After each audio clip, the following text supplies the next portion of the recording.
When I left Fox, I went to MGM for one picture. Thank goodness, only one.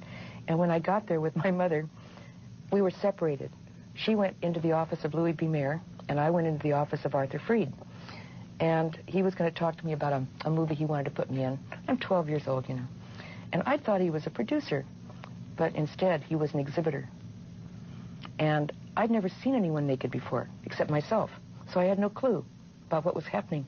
And so it struck me so funny, I laughed at him. And I laughed uproariously. I had tears, you know, and he got infuriated. And he said, out, out, out, go. Did you tell your mother? Well, I went down. I was very quiet. I went down and met her in the lobby of the administration building. She came out very quietly from Louis B. Mayer's office, and we walked hand in hand silently to the car, which was unusual. We got in the car driving home. I said, Mom, you won't believe what happened to me. And I told her what happened, and she got kind of quiet, and she said, well, you don't know what happened to me. And Louis B. Mayer wasn't as bad as Freed was to me. But he came on to my mother. And so we both decided that we didn't like MGM much. It was, you know, it was better at Fox.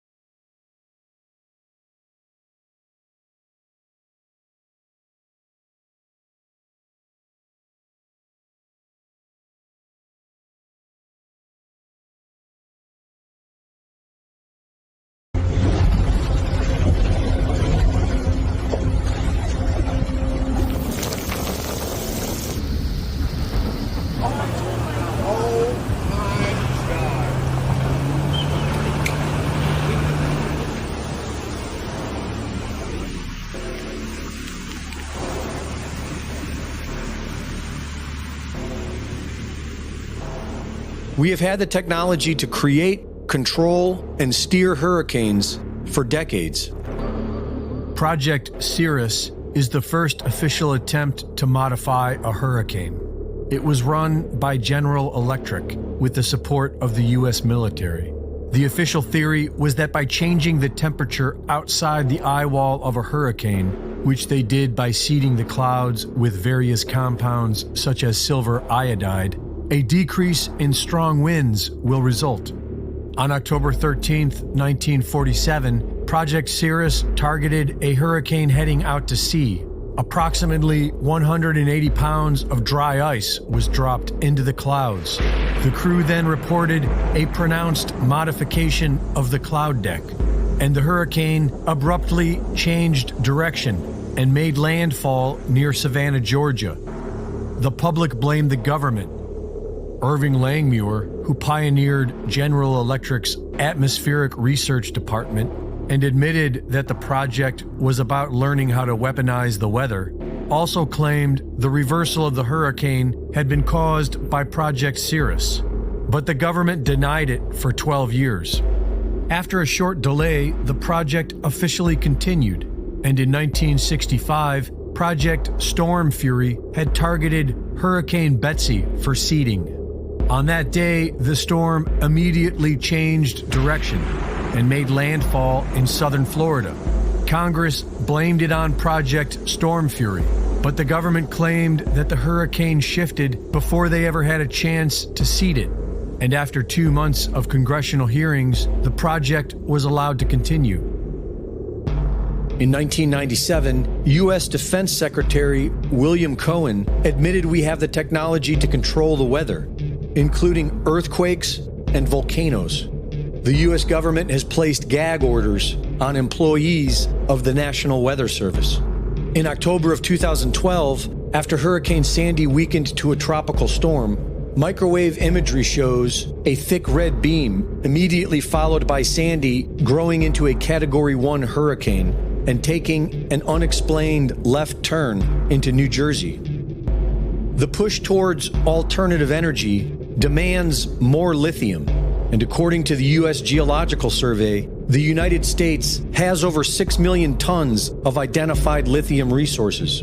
The majority of this lithium has been identified in Kings Mountain, North Carolina. Kings Mountain is believed to have one of the largest resources in the world, but the biggest problem is that people live there, and they don't want their quiet towns turned into lithium mines. People in Cherville have been pushing against a proposed lithium mine for the last several years, but everyone we spoke with here said it's too divisive of an issue to share their opinion on camera. Cherville is a small, quiet town. I think that's good that we keep it small. So quiet, many don't feel comfortable speaking out against Piedmont Lithium's proposed mining operation nearby. I think we're a silent majority. I think a lot of people are afraid to say anything about it because they are bringing a lot to the town as far as money. Last year, the Department of Defense entered a $90 million agreement with Albemarle Corporation to increase domestic production of lithium for the nation's battery supply chain, specifically from Kings Mountain, North Carolina, starting by 2025. This is the same area experiencing what is being described as biblical floods. While the federal government spends billions on foreign wars and illegal immigrants, they simply cannot be bothered with the health and well-being of the American people, especially those living on coveted mineral-rich land. Reporting for InfoWars, this is Greg Reese.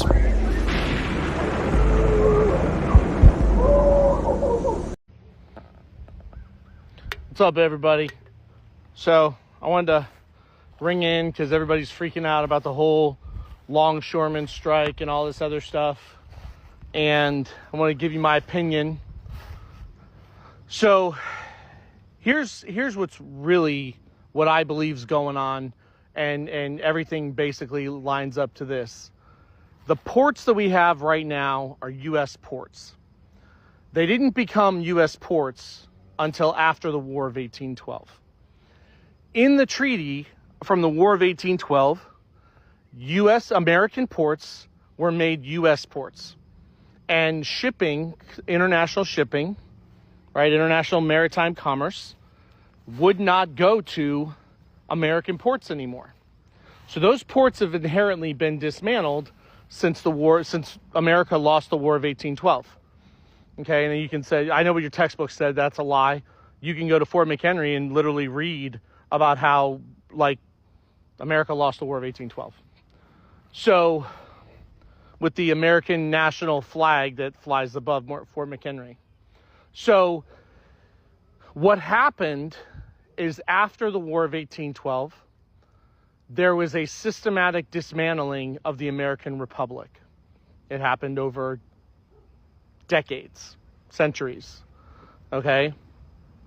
And ultimately in 1964, when the Reconstruction Trust expired, the American Republic went dormant. The American and the NATO became the security agency for all of North America because there's no domestic trust, there's only foreign policy and foreign trusts. What's happened is in August of 2023, a domestic American People's Common Trust was delivered to the United States Marine Corps and the United States Navy, or the United States Army, summoning them to return to the American people, the indigenous, who are now called indigenous in world trade, international trade, summoning them to the ministry of the American Republic so that the Marine Corps could take their original American Continental Marine position to guard the American Continental Congress, and the American regular army to assume its judge advocate marshal general roles for law courts and equity courts, and to bring the USMCA treaty that was enacted in July of 2020 back to America, the Republic. So the U.S. ports, the Navy, is who has to move these assets, because the Navy is in charge of the civil law, civil personnel, so they're in charge of the transfer from foreign to domestic, now that there's a domestic trust. The Army, the Navy and the Marine Corps are all in possession of the American People's Common Trust. They are moving the assets and reactivating the original Declaration of Independence and American Constitution trusts that include the Bill of Rights, so they can then open those courts and open those systems. But the Navy has to take control with the Coast Guard of American ports. That's why you're not hearing the agreements for the longshoremen were not between the International Longshoremen's Association and the U.S. Maritime. Well, the U.S. Maritime is out because under USMCA, this becomes an international American issue, not a United States Article 1 Congress issue, removing the federal government and NATO's jurisdiction over U.S. ports that will now be American ports.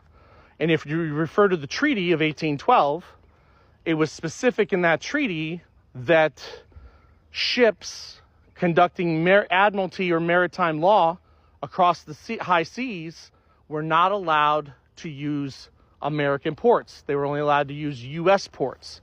So that is being returned back to American ports by the Navy to bring the Army and the Marines back on to the land of America, to the people of America and the inhabitants of America per the Liberty Bell, and reset and separating the people from their subjugation under the U.S. Congress and their federated corporate states.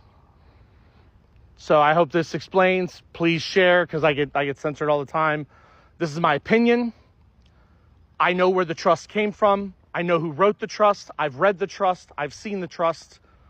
I know what the trust is, and I know exactly the dates that it was delivered and exactly where it went and exactly how it got there. So I have participated in this process of delivery and the correspondence between the military and the American people. So share, believe it or not, I don't know, but ever since the trust has been delivered, you've seen an increase in opening up bases. Marine bases are opening up, both in Palau and in North Carolina. You've seen increases in National Guard stuff. These are all things that are American, not U.S. So I hope that helps, and everything's going to be fine. This is the way it's supposed to work, and this is how it's a lawful exchange of power, moving it back to its proper positions. So God bless, Godspeed, and hold fast. I've never seen a line this long at Costco. It's freaking massive. Something's going on. I mean, look at it, and it even snakes all the way from over there, back there, around here. I mean, it's going to take me literally more than a minute to walk all the way down here. In case there's any good samples.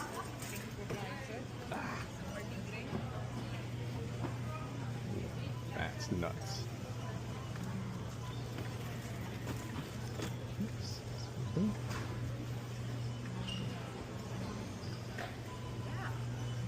Insane.